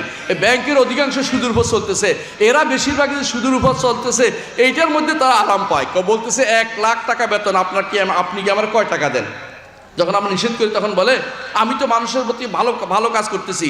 ব্যাংক যারা হারাম ব্যাংক চালু করছে ওদেরকে জিজ্ঞাসা করছি একদিন, আমি যখন বলতেছে আমি কত মানুষের কর্মসংস্থানের ব্যবস্থা করছি আপনি কি জানেন? বুঝছেন তো, এটা কর্মসংস্থানের ব্যবস্থা বুঝেন তো? এটা হচ্ছে কীরকম, ওই ব্যবসার টাকা দিয়ে এসে সদকা করার মতো, আর কোনো কাম নেই। এরা হচ্ছে নিকৃষ্টতম জীব। এরা আল্লাহ তারা কি বলছে এটাও শুনতে চায়নি, রসুল কি বলছে এটা শুনতে চায়নি। এরা নিজেদের বিবেকে যা ইচ্ছে তা, শয়তান তাদেরকে বাল সাউওয়ালাত লাহুম আনফুসুহুম আমরান, বরং শয়তান সাউওয়ালা লাহুম আমরাহুম, শয়তান তাদেরকে মনের ভিতরে যা উঠিয়ে দিয়েছে এবং তার মনের ভিতরে যা যা বলছে সেটাই শুধুমাত্র তারা করে যাচ্ছে। এরা কোনোদিন আল্লাহর পক্ষ থেকে জান্নাতে ঢুকার সেই সুসংবাদ শুনতে পাবে না যতক্ষণ পর্যন্ত তওবা করে ফিরে না আসে। আল্লাহ তাআলা কি বলছেন? আল্লাহ তাআলা যারা আল্লাহর কথা শুনবে, ঈমান ও আমল সালেহ করবে, কি করবে আল্লাহ তাআলা বলছেন? ঈমান ও মুসলিম হবে, মুমিন হবে, উদখুলুল জান্নাতা আনতুম ওয়া আজওয়াজুকুম তুহবারুন। জান্নাতে গেলে যদি কোনো আপনার স্ত্রীর দরকার হবে, স্ত্রীরও জান্নাতে যাওয়ার ব্যবস্থা করে দিবে, স্বামী স্ত্রীকে একসাথে থাকার ব্যবস্থা করে দিবে। তাদের যেন আবার বলতে পারেন দুনিয়ার বুকে আমার স্বামী তো কালো আসিল, অথবা দুনিয়ার বুকে আমার স্ত্রীটা খারাপ আসিল, ভালো আসিল না, অর্থাৎ দেখতে খারাপ লাগে, এরকম ভালো ইমানদার ছিল কিন্তু দেখতে খারাপ লাগে, ও হয়তো আপনি এটা মনে করতে পারেন যে ওরা আবার পাইলে তো আমার শান্তি হচ্ছে না। না ভাই, আখিরাতের সৃষ্টি ভিন্ন রকম হয়ে যাবে। যারা জান্নাতে যাবে তারা একদম সুন্দর সুপুরুষ হয়ে যাবে। নারী যারা যাবে তারা নেতা হয়ে যাবে, কাদের? হুরদের নেতা হয়ে যাবে। তাদের কোনো কিছুতে কোনো কমতি হবে না, তাদের ঈমানের ক্ষেত্রে, তাদের যে সৌন্দর্যের ক্ষেত্রে কোনো কমতি হবে না।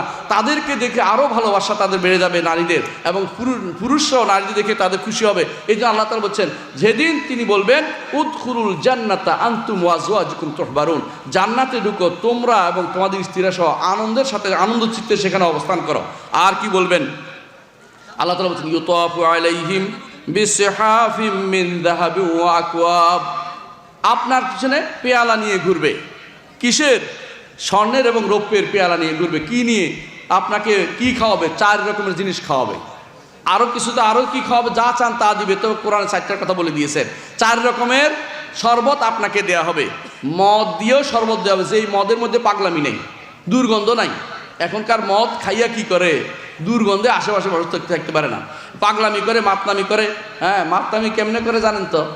মাতলামি করে মদ খাইয়া পড়ে রয়েছে ড্রেনে পড়ে রয়েছে, এমন সময় কুকুরে এসা মুতে দিছে, বুঝছেন তো, পেশাব করে দিছে। তো বলতেছে, কে রে আমার মুখে গোলাপ জল ঢেলে দিলি, বুঝছেন?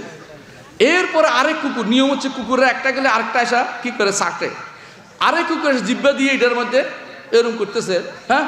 এখন বলতেছে, কে রে মখমল দিয়ে আমার মুখটা মুছে দিলি, বুঝছেন তো? আবার বলতেছে, কিরে ড্রেনটা ছিল আজকে, শালার ড্রেন প্রতিদিন ছিলে রাস্তার পাশে, আজকে আমার মাথার পাশে।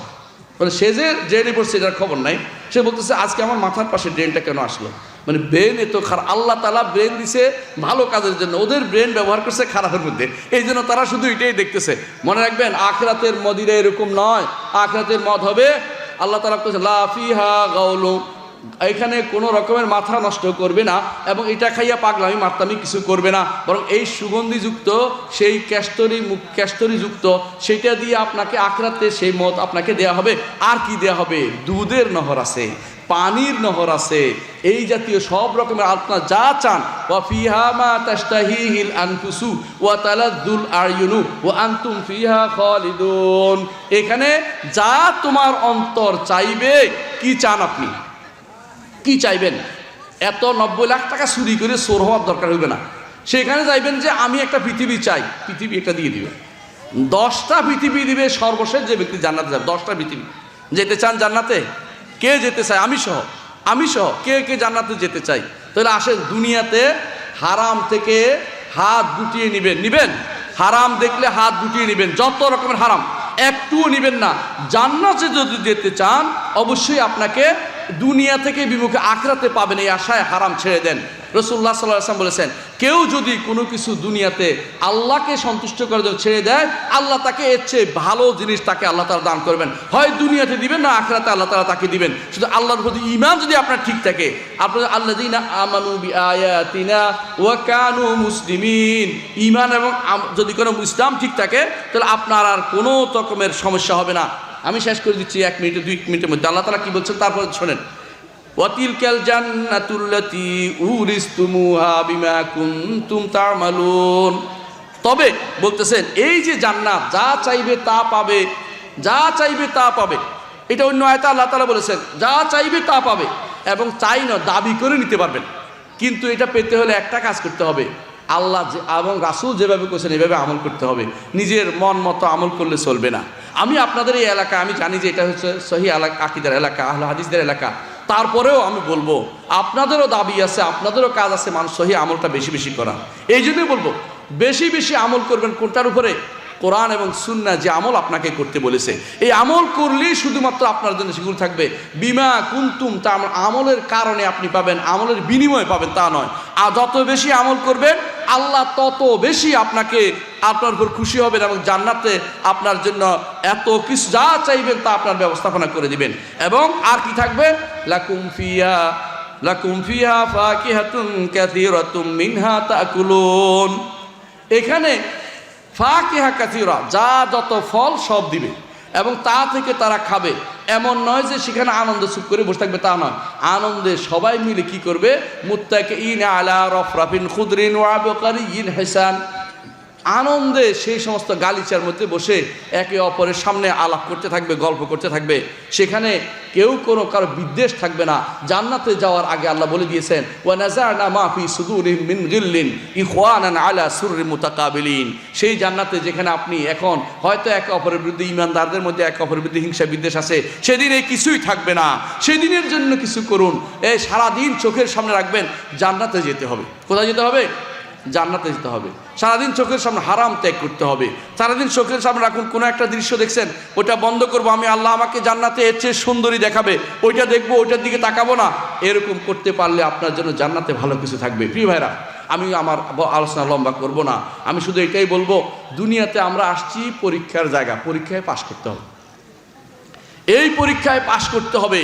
এই পরীক্ষায় ফেল মারলে ইবলিস খুশি হয়, এই পরীক্ষায় ফেল মারলে এই খারাপ ইবলিসের দোসররা খুশি হয় এবং শয়তানগুলি খুশি হয়।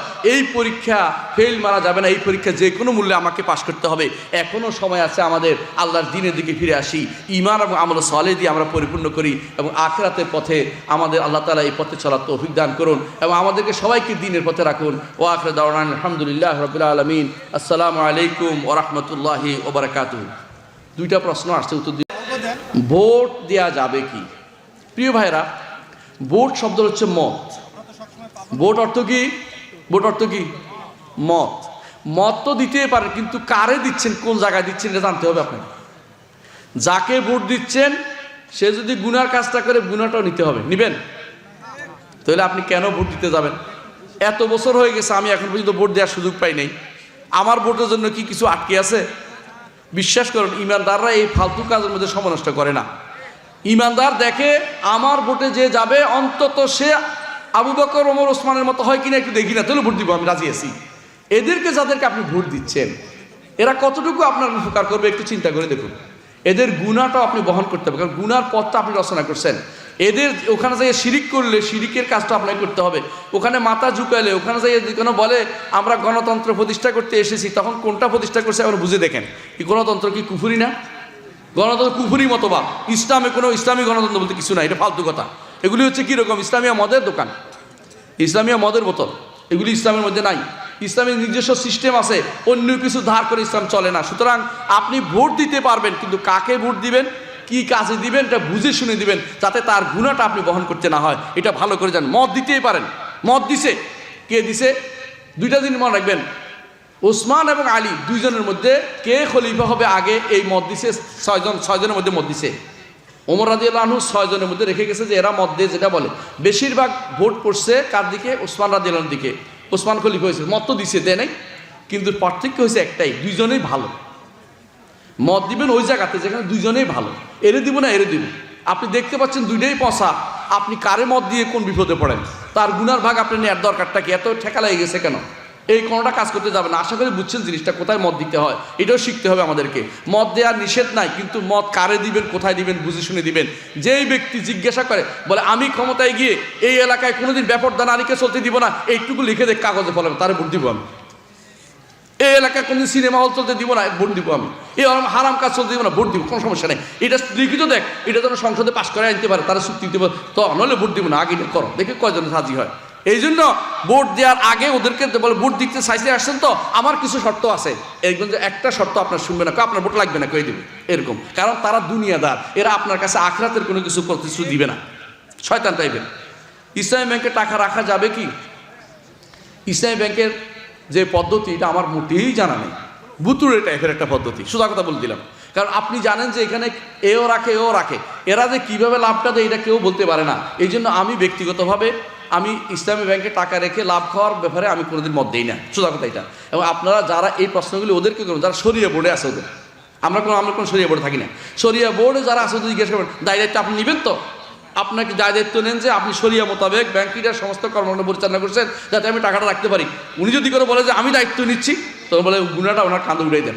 আর যদি বলে যে আমি দায়িত্ব নিব না, ওরা দেখবে, তাহলে আপনি ওই কান্দ কেন নেবেন? নিজের খেয়ে হারামের কার ঢুকে আপনার টাকাটা হারাম করার কি দায়িত্ব রয়ে গেছে? সুবহানাকাল্লাহু ওয়া বিহামদিকা আশহাদু আল্লা ইলাহা ইল্লা আনতা আস্তাগফিরুকা ওয়া আতুবু ইলাইক। আসসালামু আলাইকুম ওয়া রাহমাতুল্লাহি ওয়া বারাকাতুহু। ইনশাআল্লাহ ভাইরা আছেন, ওনারা আর ইন্নাল হামদুলিল্লাহ ওয়াসসালাতু ওয়াসসালামু আলা রাসূলিল্লাহ, আম্মা বা'দ। আউযু বিল্লাহি মিনাশ শাইতানির রাজীম। আল্লাহু ইয়াদউ ইলা দারিস সালাম ওয়া ইয়াহদি মান ইয়াশাউ ইলা সিরাতিম মুস্তাকিম। আলহামদুলিল্লাহ, প্রাচীনতম ঐতিহ্যবাহী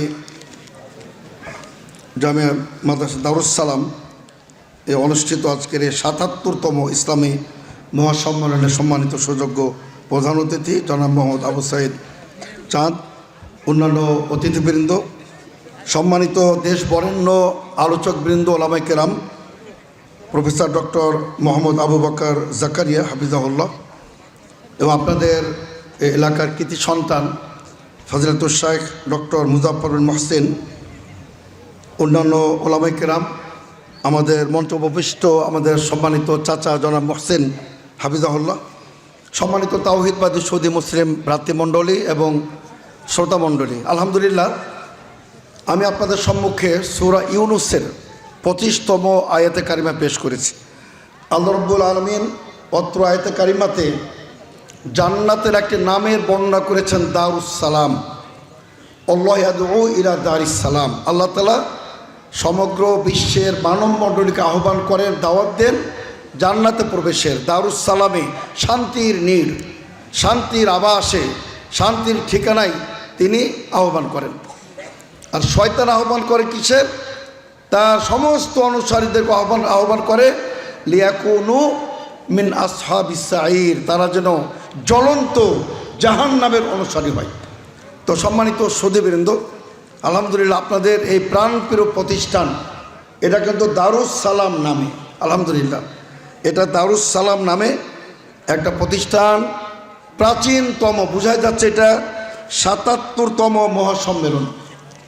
এটা কিন্তু সম্মানিত সুধীবৃন্দ কিতাব সুন্নাহর অতন্দ্র প্রহরী, এটা কিন্তু আপনার সকল বেদাতের ইবলিসের রুখে দেওয়ার কিন্তু সবচেয়ে বড় স্থান এই মাদ্রাসা। এখানে আলেম তৈরি হবে সম্মানিত সুধীবৃন্দ। এক একজন আলেমের মর্যাদা, যদি তারা বিজ্ঞ আলেম হতে পারে, তাহলে ওই যে ১০০ চিল্লা দেওয়ার চেয়ে, ১০০ রুকুনের চেয়েও এখানকার একজন বিজ্ঞ আলেমের মর্যাদা অনেক বেশি আল্লাহর নিকটে। তার কারণ এরা হলেন আল ওলামা ওয়ারাসাতুল আম্বিয়া, ইন্নামা ইয়াখশাল্লাহ মিন ইবাদিল ওলামা। আমি শুধু একটা কথা বলতে চাই, আমার সামনে বসে আছেন এর জন্য নয়, আমি মনে করি এই মাদ্রাসার যত অবদান সবকে আমি আপাতত স্থগিত রাখলাম। শুধুমাত্র দেশ বরেণ্য প্রখ্যাত আলেম দ্বীন বাগ্মী শায়েখ ডক্টর মুজাফফর বিন মুহসিনের মতো একজন বিজ্ঞ আলেম এই মাদ্রাসা তৈরি করেছে, আলহামদুলিল্লাহ। তিনি এখানকার প্রাক্তন ছাত্র, তার মতো যোগ্য আলেম এই মাদ্রাসা তৈরি করেছে। আমি মনে করি মাদ্রাসার মর্যাদার জন্য এটাই যথেষ্ট, আলহামদুলিল্লাহ। ইমাম শাফি রহমতুল্লাহর একটা কথা আমি উল্লেখ করি আপনাদের সামনে। তিনি বলেছেন সূরাতুল আসর এতই গুরুত্বপূর্ণ সূরা, লাউ মা আনজালাল্লাহু ইল্লা হাদি সূরা লাকাফাতহুম। আল্লাহ তাআলা যদি সূরা ওয়াল আসর ছাড়া সমগ্র কোরআনের কোনো সূরায় অবতীর্ণ না করতেন, এ ক্ষুদ্র একটি সূরা কিয়ামত পর্যন্ত সকল মানুষের জন্য যথেষ্ট হতো। সুবহানাল্লাহ। তো সম্মানিত সুধীবৃন্দ, আলহামদুলিল্লাহ এখান থেকে যে সমস্ত ওলামা কেরাম তৈরি হবেন সবাই দাঈ ইলাল্লাহ ওলামা কেরাম। তা আমি কথায় আপনাদের সম্মুখে বলতে চাই সংক্ষিপ্ত ভাষায় যে এই ধরনের যারা আলেম হবেন প্রত্যেকে কিন্তু তারা সমাজ সংস্কারক এবং মুসলিহিন মুজাদ্দিদিনের পর্যায়ে তার মর্যাদা পাবে ইনশাল্লাহ। তো আমি আপনাদের সম্মুখে এ বিষয়ে সৌদি আরবের অত্যন্ত এখনো জীবিত আছেন উঁচু মাপের সাহিত্যিক বড় আলেম ডক্টর আবদুল্লাহ আয়েজ আব্দুল কারনি, তিনি বলছেন আদ-দাঈয়া কাল মুজাহিদ, প্রত্যেক দায়ী ইলাল্লাহ মুজাহিদের মর্যাদা। তার কারণ মুজাহিদরা যেমন কাফেরদের বিরুদ্ধে যুদ্ধ করে, এ প্রত্যেক আলেম বিশেষ করে সালাফি আলেম এরা ওই শিরক বেদাতের বিরুদ্ধে এবং সংশয় যারা সমাজে তৈরি করে, যারা সমাজে বিভ্রান্তি ছড়ায়, তাদের বিরুদ্ধেও তারা কিন্তু এভাবে জিহাদ করে। সম্মানিত সুধীবৃন্দ, তো আমাদের প্রিয় নবী মুহাম্মদ রাসূলুল্লাহ সাল্লাল্লাহু আলাইহি ওয়াসাল্লাম দীর্ঘ 13টি বছর তিনি মক্কায় দাওয়াত দিয়েছিলেন এবং সীমাহীন তিনি জুলুম নির্যাতনের তিনি শিকার হয়েছিলেন। তারপরও তিনি কিন্তু ধৈর্য ধারণ করেছিলেন, তিনি হতাশ হন নাই। এজন্য আমি একটা কথা বলতে চাই, হতাশ হওয়া যাবে না। আপনি দাওয়াত দিতে থাকবেন। আপনি চিন্তা করছেন আজকে বাংলাদেশে অসংখ্য লোক আমরা দেখতে পাই যারা একদিন ও দেওয়ানবাগের মুরিদ ছিল, হাটহাজারি নাউজুবিল্লাহ সেই মাইজ ভান্ডারের মুরিদ ছিল এবং তারা আটরসের মুরিদ ছিল। আজকে তারা অসংখ্য লোক সহিহ আকীদা আহলে হাদিসের মতবাদ আহলে হাদিসের মানহাজ গ্রহণ করে আজকে তারা দিনের খেদমত করে চলেছে, আলহামদুলিল্লাহ। আমাদের প্রিয় নবী মুহাম্মদ সাল্লাল্লাহু আলাইহি ওয়াসাল্লাম আপনারা জানেন, তিনি যখন তায়েফে গিয়েছিলেন ইসলাম প্রচারের জন্য, তাকে মেরে রক্তাক্ত করে আমার আপনার প্রিয় নবী অজ্ঞান হয়ে মাটিতে লুটিয়ে পড়েছিলেন, তিনি জুতা খুলতে পারছিলেন না। তো তাকে আল্লাহ রাব্বুল আলামিন ফেরেশতা পাঠিয়েছিলেন যিনি সমস্ত পাহাড়ের যার দায়িত্বশীল। তো ফেরেশতা এসে বলেছিলেন যে মুহাম্মদ সাল্লাল্লাহু আলাইহি ওয়াসাল্লাম আপনি শুধু আল্লাহ তাআলা আপনার বক্তব্য শুনেছেন, আপনার কওমের আচরণ তিনি দেখেছেন, তিনি আমাকে পাঠিয়েছেন, আপনি শুধু একবার আমাকে অনুমতি দিন, ইন শাইতান উতাব্বিকা আলাইহিম আকসাবাইন, আপনি যদি চান আমি 2 পাহাড়কে নিয়ে এদেরকে একদম পিষে দিতে চাই। আল্লাহ রাসূল সাল্লাল্লাহু আলাইহি ওয়াসাল্লাম কি বলেছিলেন, বাল আরজু আন ইউখরিজাল্লাহু মিন আসলাবিহিম মায়াবুদুল্লাহ ওয়াহদাহু লা শারীকা লাহ। আমি আল্লাহর নিকট প্রত্যাশা ব্যক্ত করি, এরা যদি মুসলিম হয় নাই, এদের বংশে এদের প্রজন্মে এমন সন্তান জন্মগ্রহণ করবে যা আল্লাহর সাথে শিরক করবে না। সম্মানিত শ্রোতাবৃন্দ, দেখুন রাসূল সাল্লাল্লাহু আলাইহি ওয়াসাল্লামের দোয়া আল্লাহ তাআলা কিভাবে কবুল করলেন, সুবহানাল্লাহ। আপনি চিন্তা করছেন, আল ওয়ালিদ বিন মুগিরা মক্কার বিরাট সর্দার কাফেরদের, আল্লাহ রাব্বুল আলামিন তার বর্ষে তার বংশে আল্লাহ পাক রব্বুল আলামিন ইসলামের সিংহপুরুষ খালিদ বিন ওয়ালিদকে আল্লাহ রাব্বুল আলামিন সৃষ্টি করলেন। বল সুবহানাল্লাহ। খালিদ বিন ওয়ালিদ বিশ্বনবী স্বয়ং যার প্রশংসা করেছেন, সাইফুন মিন সুয়ুফিল্লাহ, আল্লাহর উন্মুক্ত তরবারি। তো সেই খালিদ বিন ওয়ালিদের পিতা কে ছিল? আল ওয়ালিদ বিন মুগিরা, মক্কার বিরাট কাফের, ইসলামের বিরাট শত্রু। সেই ঘরে তারই ওরস আল্লাহ পাক রব্বুল আলামিন খালিদ বিন ওয়ালিদের মতো বীর পুরুষ আল্লাহ রব্বুল আলামিন তৈরি করেছিলেন। সম্মানিত শ্রোতাবৃন্দু, এবং আপনার আবু জাহাল কত বড় শত্রু চিন্তা করেন, যাকে আল্লাহ রাসূল সাল্লাল্লাহু আলাইহি ওয়াসাল্লাম বলেছেন ফিরআউন হাদিল উম্মাহ, এ উম্মতের ফিরআউন। তার ঘরে আল্লাহ রাব্বুল আলামিন ইকরামা ইবনে আবু জাহালকে ইসলামের সৈনিক হিসাবে, ইসলামের দায়ী হিসাবে তৈরি করেছিলেন, সৃষ্টি করেছিলেন। আবু লাহাব, যার ব্যাপারে আল্লাহ তাআলা কোরআন অবতীর্ণ করেছেন সূরা আবু লাহাব, তাব্বাত ইয়াদা আবি লাহাবি ওয়া তাব, সেই ঘরে সম্মানিত শ্রোতাবৃন্দু তার ছয়টি সন্তানের 5 জনই ইসলাম গ্রহণ করেছিলেন। শুধু ওতাইবা বাদে উতবা, মুতিব, দুররা, খালিদা, ইজ্জা প্রত্যেকে ইসলাম ধর্মে দীক্ষিত হয়েছিলেন। সম্মানিত শ্রোতাবৃন্দু, দুররা রাদিয়াল্লাহু আনহা এক কাপড়ে হিজরত করে তিনি মক্কা থেকে মদিনায় চলে গেছিলেন ইসলাম রক্ষার জন্য। সম্মানিত শ্রোতাবৃন্দু, তা আমি এখানে যে কথাটি বলতে চাচ্ছি, আজকে একটি বিষয় কথা বলবো, যে দেখুন আল্লাহ রাসূল সাল্লাল্লাহু আলাইহি ওয়াসাল্লাম কিয়ামত পর্যন্ত যত জিনিস ঘটবে অসংখ্য তিনি ভবিষ্যৎবাণী করে গেছিলেন। হাজার হাজার শত শত এবং অসংখ্য ভবিষ্যৎবাণীর মধ্যে শতকরা 100% প্রতিফলিত হয়েছে এবং হবে আলহামদুলিল্লাহ। একটিও মিথ্যা প্রমাণিত হয়নি। কিন্তু অনেকে যার ভবিষ্যৎবাণী করে, যারা ভণ্ড নবী, যেমন আপনার গোলাম আহমদ কাদিয়ানি, সে কিন্তু অনেক ভবিষ্যৎবাণী করেছিল, একটাও কিন্তু সত্য হয় নাই। আমি সেগুলো আজকে আপনাদের সামনে সংক্ষিপ্ত ভাষায় 4-5টা তুলে ধরব, যে কী কী ভবিষ্যৎবাণী করেছিল গোলাম আহমদ কাদিয়ানি, ভণ্ড নবী, প্রতারক নবী। তার একটি ভবিষ্যৎবাণীও আল্লাহ রাব্বুল আলামিন বাস্তবায়ন করেন নাই। কিন্তু আমাদের প্রিয় নবীর প্রত্যেকটা ভবিষ্যৎবাণী, যেমন আমি আপনাদের সামনে বলতে চাই আবু দাউদের একটা হাদিস, যে বানু সাকিব থেকে একটা গোত্র আসলো। সম্মানিত শ্রোতাবৃন্দ, একটা গোত্র এসে বলল যে আমরা ইসলাম সম্পর্কে জানতে চাই। আল্লাহ রাসূল সাল্লাল্লাহু আলাইহি ওয়াসাল্লাম জানালেন এবং বললেন যে তোমরা ফাকুলু আশহাদু আল্লা ইলাহা ইল্লাল্লাহ ওয়া আশহাদু আন্না মুহাম্মাদুর আবদুহু রাসূলুহু, তোমরা পাঠ করো, মুসলমান হয়ে যাও। তারা বলল ঠিক আছে, আমরা পাঠ করলাম। আল্লাহ রাসূল সাল্লাল্লাহু বললেন যে এবার তোমাদেরকে সলাত আদায় করতে হবে। তারা বলল সলাত আদায় আমাদের দ্বারা সম্ভব না। বিশ্বনবী বললেন সলাত আদায় করতেই হবে, সলাত ছাড়া ওই দিনের ওই ধর্মের কোনো মর্যাদা না, কোনো কল্যাণ থাকতে পারে না। তারা বলল যে ঠিক আছে, এটা আমরা মেনে নেব, তবে আমরা জেহাদ করতে পারবো না। আল্লাহ রাসূল সাল্লাল্লাহু আলাইহি ওয়াসাল্লাম বললেন তোমরা অচিরেই নিজে নিজে তোমরা জেহাদ করবে। তারা বলল আমরা যাকাত দিতে পারবো না। বিশ্বনবী বললেন তোমরা অচিরেই নিজে নিজে যাকাত দিবে, শুধু তোমরা সলাতটা ঠিকমতো আদায় করো। দেখুন আল্লাহ রাসূল সাল্লাল্লাহু আলাইহি ওয়াসাল্লাম ভবিষ্যৎবাণী, তারা আল্লাহ রাসূল সাল্লাল্লাহু আলাইহি ওয়াসাল্লামের প্রতি ঈমান নিয়ে আসলো, তারা আপনার সলাত আদায়ের অঙ্গীকার দিল। অটোমেটিক তারা পরিপূর্ণভাবে দাখালাল ঈমানু ফি কুলুবিহিম, ঈমান তাদের হৃদয়ের গহীনে প্রবেশ করলো। তারা নিজেই এমন বড় মুজাহিদ হলো। সম্মানিত শ্রোতাবৃন্দু, যে তাদের প্রত্যেকেই আপনার সেই ওই যে সাইহুন এবং জাইহুন এলাকায় তুরস্ক, সেইখানে জেহাদ করে তারা আপনার ঈমানের উপর তার মৃত্যুবরণ করলো। সুবহানাল্লাহ।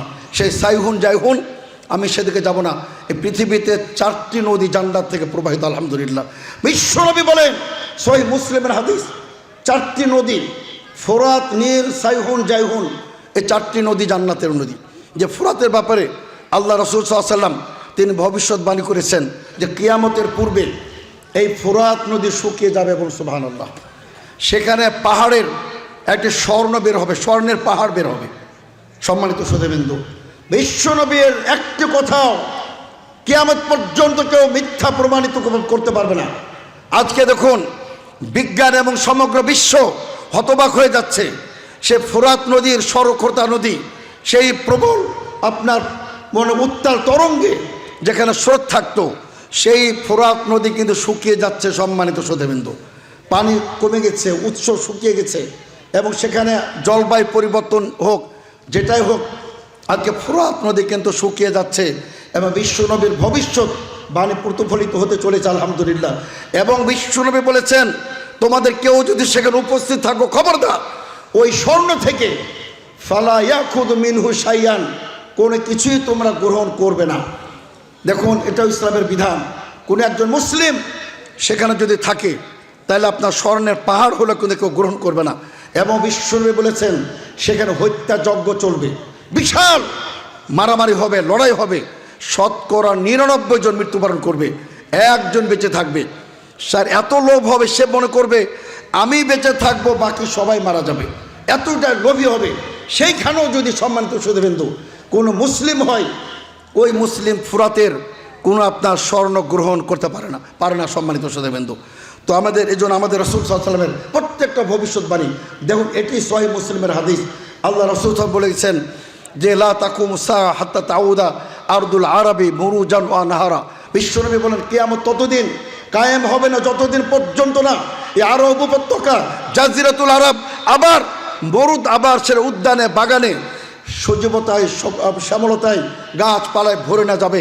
সম্মানিত সৌদি নদ নালায় ভরে না যাবে, আপনি হতবাক হয়ে যাবেন। সম্মানিত সৌদিবিন্দু, আমাদের এখানে যারা আজ থেকে 15 বছর আগে সৌদি আরব গেছে, এবার যাবেন, এখন যাবেন মিডল ইস্টে যাবেন, সেখানে আপনার পাহাড়ে গাছ জন্মিতেছে। সম্মানিত সৌদিবিন্দু, সেখানে বরফ জন্মিতেছে, যেখানে কল্পনায় করা যায় না।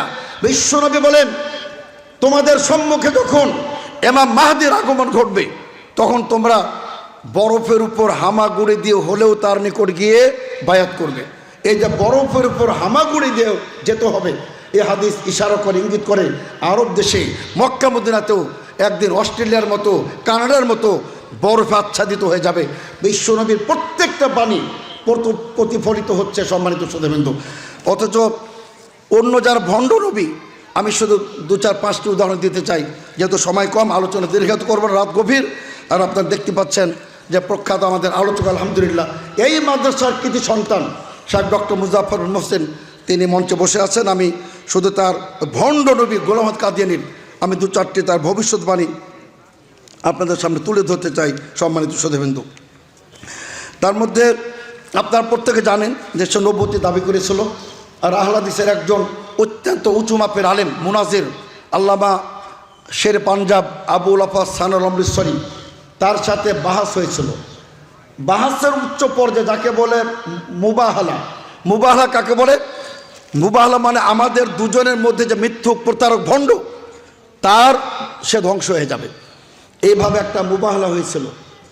মাত্র কয়েকদিনের মধ্যে সে ভণ্ড নবী কলেরায় আক্রান্ত হয়ে পায়খানায় তার লাশ পড়েছিল। আর সেই ঘটনার পরেও 40 বছর পর্যন্ত মাওলানা সালাম মুর্শিদ রহমতুল্লাহ আলাইহি তিনি দাওয়াতের কাজ করে গেছেন, জীবিত ছিলেন আলহামদুলিল্লাহ। তো সে ভণ্ড নবী কয়েকটা সে ভবিষ্যৎবাণী করেছিল। একটা ভবিষ্যৎ ছিল তৎকালীন খ্রিস্টান আবদুল্লাহ আতেম, সে বলেছিল যে সে 15 মাসের মধ্যে মৃত্যুবরণ করবে, কিন্তু সে 15 মাসে মৃত্যুবরণ করে নাই, বহু দীর্ঘদিন জীবিত ছিল। তো তার ভবিষ্যৎবাণী আপনার এটা মিথ্যা প্রমাণিত হয়েছে। এবং সে আর একটা ভবিষ্যৎবাণী করেছিল তৎকালীন একজন বিশ্ব সুন্দরী এবং অত্যন্ত সাহিত্যে পারদর্শী একজন মহিলা মোহাম্মদী বেগম, যিনি একটি পত্রিকার এডিটর ছিলেন, তাহজিবে নিসওয়ান মানে মহিলাদের কৃষ্টি কালচার তামাদ্দুন এ নামে একটা পত্রিকা বের করেছিলেন মোহাম্মদী বেগম। অত্যন্ত আপনার মানে আমি বলে বিচক্ষণ একজন মহিলা। তো সে বলেছিল যে ওর সাথে আমার বিয়ে হবে, এই সুন্দরী শিক্ষিতা সে আমার স্ত্রী হবে, ভবিষ্যৎবাণী করেছিল। কিন্তু তার সাথে তার বিয়ে হয় নাই। অন্য একজনের দেওবন্দের একজন আলিমের সাথে বিয়ে হয়, 30 বছর বয়সে মহিলা মৃত্যুবরণ করে, তার সাথে বিয়ে হয় নাই। এবং সে বলেছিল যে আমার একটা অত্যন্ত বিচক্ষণ ছেলে হবে, ছেলে সন্তান হবে। কিন্তু ছেলে সন্তান হয় বড় মেয়ে সন্তান হয়েছিল। একটাও তার ভবিষ্যৎ আপনার সত্য প্রমাণিত হয় না। সে বলেছিল যে আমি যেহেতু কাদিয়ানের অধিবাসী, সুতরাং আমার জন্মভূমিতে কোশ্চেন কাল প্লেগ মহামারী এগুলা প্রবেশ করবে না, কিন্তু সেখানেও প্লেগ ঢুকেছিল তাউন। সুতরাং সে মৃত্যু এবং ভণ্ড নবী। সম্মানিত সদস্যবৃন্দ, তা আমি কথা বলতে চাই যে আমাদের প্রিয় নবী মুহাম্মদ সাল্লাল্লাহু আলাইহি ওয়াসাল্লাম তিনি ছিলেন সত্যিকার রাসূল। তিনি হুনাইনের যুদ্ধে বলেছিলেন, আনান নবিয়্যু লা কাযিব আনা ইবনু আব্দুল মুত্তালিব, আমি কোনো ভণ্ড নবী নই, আমি আব্দুল মুত্তালিবের সন্তান। তো সুতরাং সম্মানিত সদস্যবৃন্দ, আমাদের সেই প্রিয় রাসূলের সুন্নাহ আমাদের ইত্তেবা করতে হবে সম্মানিত সদস্যবৃন্দ, এবং আমাদের তারই মানহাজে দাওয়াত দিতে হবে। বিশ্ব নবীর মানহাজে আমাদের সলাত আদায় করতে হবে, সল্লু কামা রাআইতুমুনি উসাল্লি। এভাবে আমাদের আল্লাহ রাসূল সাল্লাল্লাহু আলাইহি ওয়াসাল্লামের আমরা যদি প্রকৃত অনুসারী হই সম্মানিত সদস্যবৃন্দ, আমাদের প্রতিটা কাজে কর্মে কেতাব সুন্নাহর বাইরে আমাদের যাবার কোনো সুযোগ নাই সম্মানিত সদস্যবৃন্দ। তা আমি আলোচনা দীর্ঘায়িত করতে চাই না। আচ্ছা, তো আমি আপনাদেরকে এতটুকু আহ্বান জানাতে চাই সম্মানিত সদস্যবৃন্দ, যে এই মাদ্রাসা আলহামদুলিল্লাহ আমি আগে বলেছি, আপনারা জানেন যে শাহ ডক্টর মুজাফফর মোহসিন এখানে লেখাপড়া করেছেন। আমি প্রফেসর ডক্টর ইলিয়াস আলী সাহেবের সাথে এখানে প্রায় 10 বছর আগে কাছাকাছি একবার এসেছিলাম। তো আমি মনে করি এই জাতীয় মাদ্রাসার সাথে আপনার যেভাবে সংশ্লিষ্ট হবেন আপনারা সৌভাগ্যবান হবেন। এখানে যদি দান করেন, অর্থ দেন, আপনি সৌভাগ্যশীলদের অন্তর্ভুক্ত হবেন। আপনি যদি এখানে কমিটির সদস্য হন তবু আপনি সৌভাগ্যবান হবেন। এখানে আপনি যদি ছাত্র দেন তবু আপনি সৌভাগ্যবান হবেন। এই মাদ্রাসার যত উন্নতি করবেন, দেখুন কিয়ামতের আগে সম্মানিত সুধীবৃন্দু 4টি জিনিস কিন্তু এটা হবে। আল্লাহ রাসূল বলে গেছেন, ইরফাউল ইলম, এলেম উঠে যাবে, এলেম উঠে যাবে, ওয়াফশুল জাহল, মূর্খতা অজ্ঞতা ছড়িয়ে পড়বে চতুর্দিকে, এবং তারই সাথে আপনার যে ইশরাবুল খামরু, মদ পান করবে ব্যাপকভাবে, এবং অ্যাফসুস জেনা ব্যভিচার ভরে যাবে। সবগুলো কিন্তু হতে চলেছে সম্মানিত সুধীবৃন্দু। এজন্য আমাদের সমাজকে পবিত্র করতে হবে, আমাদের সমাজকে কলুষিত করতে হবে, এলেমকে আমাদের সম্মানিত সুধীবৃন্দু প্রতিষ্ঠিত করতে হবে, আলেমদের সম্মান করতে হবে, ছাত্রদের সুযোগ সুবিধা বাড়াতে হবে। আলহামদুলিল্লাহ একটি পন্থার কারণে আজকে বাংলাদেশে আবার আমরা মনে করি পুনরুত্থান হচ্ছে, মাদ্রাসা শিক্ষার বিপ্লব ঘটেছে আলহামদুলিল্লাহ। এই যে আমি অবশ্যই বলবো আমাদের সবার সম্মানিত জনাব মোহসেন আলহাজ হাফিজাহুল্লাহ, তারা এবং তার 2 সন্তান, সুযোগ্য সন্তান, তারা যেভাবে বিশাল দারুল হুদা ইসলামী কমপ্লেক্স মাদ্রাসা প্রতিষ্ঠা করেছেন, এই মাদ্রাসা দেখুন অনেক জমি আছে আলহামদুলিল্লাহ। এই মাদ্রাসাটিকে আমি মনে করি আর বিলম্ব করা যাবে না। বাংলাদেশ জমিয়ত আহলে হাদিস তাওহীদবাদীদের সর্ববৃহৎ সংগঠন, আপনার এগিয়ে আসুন। আমরা শাইখের সাথে সম্মিলিতভাবে আপনাদের মাদ্রাসাকে আমরা মুআদালা দেখতে চাই। আপনাদের এই শিক্ষা প্রতিষ্ঠান থেকে মদিনা ইসলামী বিশ্ববিদ্যালয়ে ছেলেরা লেখাপড়া করতে যাবে। আমরা সামগ্রিকভাবে নিঃশর্তভাবে আপনাদের সহযোগিতা করতে প্রস্তুত রয়েছে আলহামদুলিল্লাহ। এখানে মাদানী আলেম আছে, আমাকে শাইখ বলছিলেন সুযোগ্য প্রিন্সিপালের ব্যবস্থা করার জন্য। আমি কিন্তু শাইখকে প্রস্তাব দিয়েছি, আপনারা চিন্তা ভাবনা করে দেখবেন, যেহেতু পার্শ্বেই শাইখ মুকাররম হোসেন মাদানী আরেকটি মাদ্রাসা প্রিন্সিপাল, আপাতত ওনাকেও একজন মাদানী হিসাবে ভারপ্রাপ্ত বা এখানে প্রিন্সিপালের দায়িত্ব দিলে উনি যদি 2টা প্রতিষ্ঠানকে দেখাশোনা করেন আর শাইখও সাথে থাকবেন, তাহলে দ্রুত আমরা এই মাদ্রাসার সৌদি আরব থেকে মদিনা ইসলাম ইউনিভার্সিটিতে থেকে অ্যাফিলিয়েশন মানে একেবারে স্কলারশিপ সহ আমাদের ছেলেরা পড়তে যাবে ইনশাল্লাহ। আশা করি আপনার কর্তৃপক্ষ এই বিষয়টা ভাববেন। আমরা অফার দিয়ে গেলাম যে আমরা আপনাদের মুআদালার জন্য আপনাদের রেজিস্ট্রেশন সৌদি আরবের সাথে আমরা প্রস্তুত রয়েছে, আপনারা এগিয়ে আসুন, আমরা আপনাদের সাথে আছি ইনশাল্লাহ। এই প্রত্যাশা ব্যক্ত করে আমি কর্তৃপক্ষকে যারা আমাকে এখানে আহ্বান করেছেন, 2টো কথা বলার সুযোগ দিয়েছেন, আমি এজন্য তাদেরকে ধন্যবাদ জ্ঞাপন করে আমি আমার সংক্ষিপ্ত কথা আলোচনা এখানে শেষ করছি। ও আখিরু দাওয়ানা আনিল হামদুলিল্লাহি রাব্বিল আলামিন। আসসালামু আলাইকুম ওয়া রাহমাতুল্লাহি ওয়া বারাকাতুহু।